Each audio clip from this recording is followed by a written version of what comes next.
SNS에 명품백 사진만 올리는 사람이 있어요. 근데 알고 보면 지금 많이 힘들대요. 내면이 텅 빈 것 같아서 화려한 것들로 그 빈자리를 채우려는 거예요. 2000년 전 황제도 똑같이 했어요. 로마 한복판에 거대한 개선문을 세웠어요. 화려하고 웅장했어요. 그런데 가까이 보면 조각들이 이상해요. 위쪽은 섬세하고 아름다운데 아랫부분은 뭔가 비율이 안 맞고 납작해요. 이유가 있어요. 그것도 황제가 숨기고 싶었던 이유가요.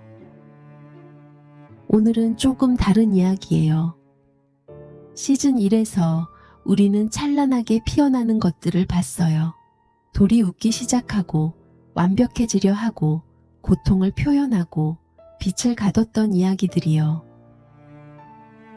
그런데 오늘은 그 모든 게 무너지는 날 이야기예요. 하지만 끝까지 들어주세요. 무너진 자리에서 뭔가 피어나고 있었거든요. 명화 한 장 시작합니다.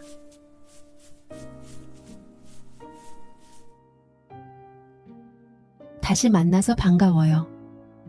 지난 시즌 정말 긴 길을 함께 걸어왔어요. 돌이 처음 웃기 시작한 날부터 판테온에 빛이 들어오던 그 고요한 순간까지요. 그런데 오늘 제가 들고 온 건 그 빛이 꺼지는 이야기예요. 서재도 조금 달라진 거 보이시나요? 오늘부터는 조금 다른 시대로 들어갈 거라서요. 476년 서로마 제국이 멸망했어요. 그리고 그날부터 세상이 바뀌기 시작했어요. 게르만족이 처음부터 악당이었던 건 아니에요. 훈족이라는 더 강력한 세력이 동쪽에서 밀려오자 게르만족이 로마 영토 안으로 쏟아져 들어온 거예요. 피난민이었죠.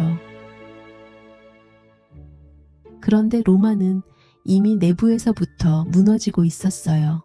부패, 재정 파탄, 잦은 내전, 겉으로는 화려했지만 속은 비어 있었어요. 마치 명품백 사진만 올리던 그 황제처럼요. 그리고 476년 마지막 황제 로물루스 아우구스툴루스가 왕좌에서 내려왔어요. 아무도 모르게 조용히. 다시 콘스탄티누스 개선문으로 돌아와 볼게요.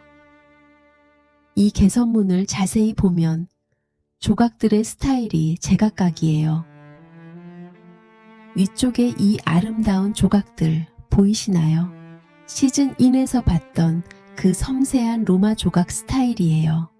근데 이건 콘스탄티누스 황제 때 새로 만든 게 아니에요. 100년 전 하드리아누스 황제의 기념비에서 뜯어온 거예요. 머리만 콘스탄티누스로 바꿔서요. 이걸 스폴리아라고 해요. 약탈품이라는 뜻이에요. 그리고 아랫부분 새로 만든 조각들을 보면 사화에서 봤던 그 놀라운 로마 사실주의가 이미 사라져 버렸어요. 납작하고 어색하고 비율도 안 맞아요. 뭔가 안타깝지 않으세요? 한때 세계 최고의 조각가들을 배출했던 로마가 이제 과거의 것을 베껴 쓸 수밖에 없게 된 거예요. 하지만 저는 이 개선문을 볼 때 다른 감정도 느껴요. 내가 직접 만들 능력이 없을 때 남아있는 아름다운 것들을 끌어모아서라도 버텨보려는 몸부림. 혹시 그런 날 있지 않으셨나요? 아무것도 새로 시작할 에너지가 없어서 과거에 잘 됐던 방식을 억지로 끌어다 쓰는 날. 제국도 그랬어요. 그리고 그건 무너지는 과정이기도 했지만 동시에 버티는 과정이기도 했어요. 그런데 무너지는 로마의 잿더미 속에서 전혀 다른 곳에서 뭔가 빛나고 있었어요. 판테온처럼 거대하지 않았어요. 콜로슴처럼 웅장하지도 않았어요. 손바닥만 했어요. 게르만족은 유목민이었어요.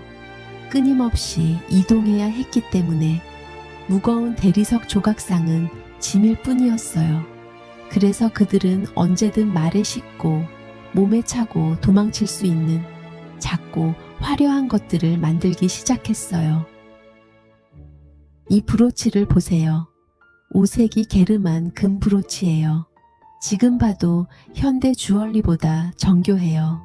작은 공간 안에 기하학적 문양을 빈틈없이 채워 넣었어요. 세상이 무너질 때 인간은 거대한 것 대신 손에 쥘 수 있는 빛나는 것에 마음을 기댔어요. 이 기법 이름이 클로아조네예요.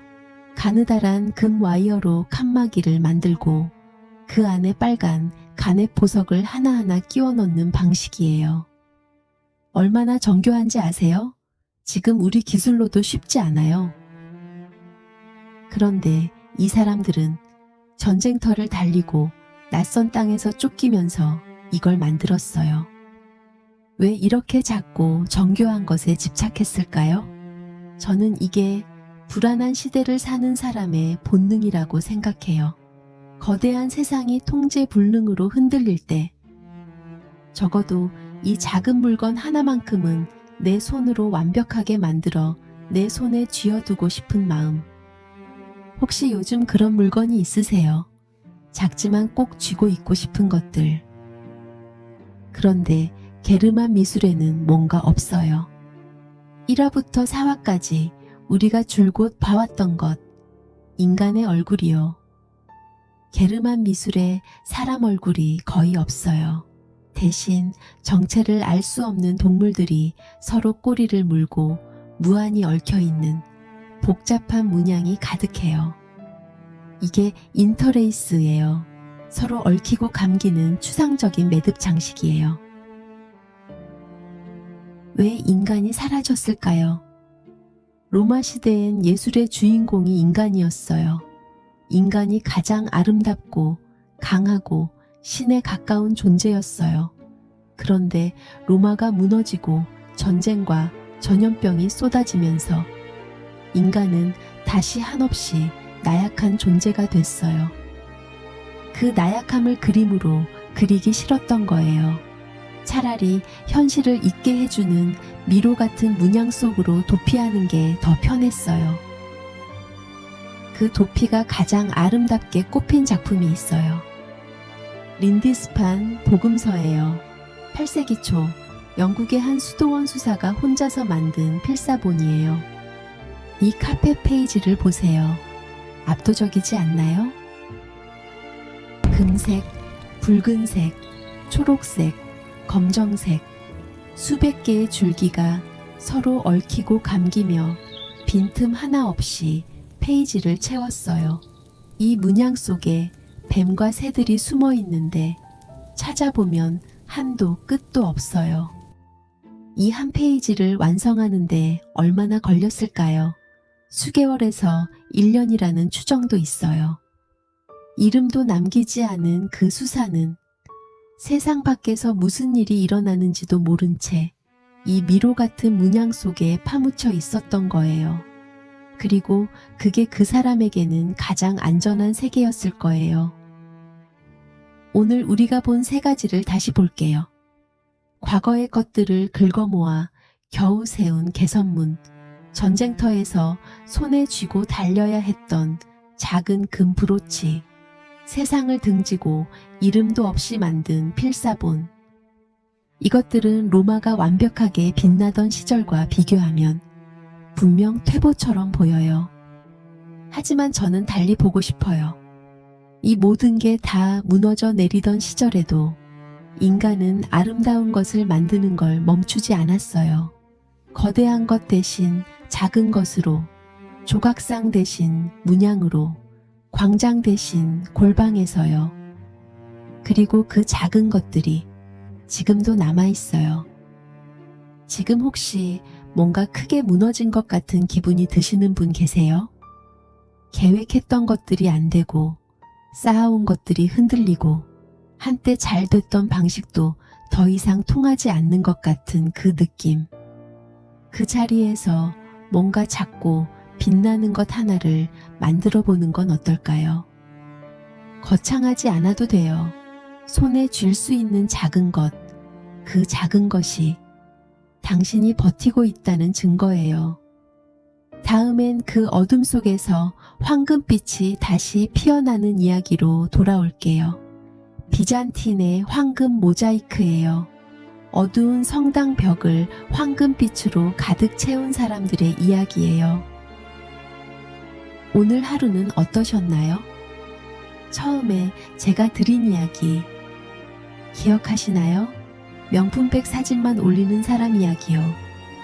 1500년 전 사람들도 현실을 잊기 위해 무언가에 몰두했어요. 황제는 개선문을 세웠고, 유목민은 작은 보석을 깎았고, 수사는 미로 같은 문양을 그렸어요. 방식은 달랐지만 다들 버티고 있었어요. 그리고 그 버팀이 지금 우리에게 남아있어요. 편안한 밤 되세요. 명화 한 잔의 아르테였습니다.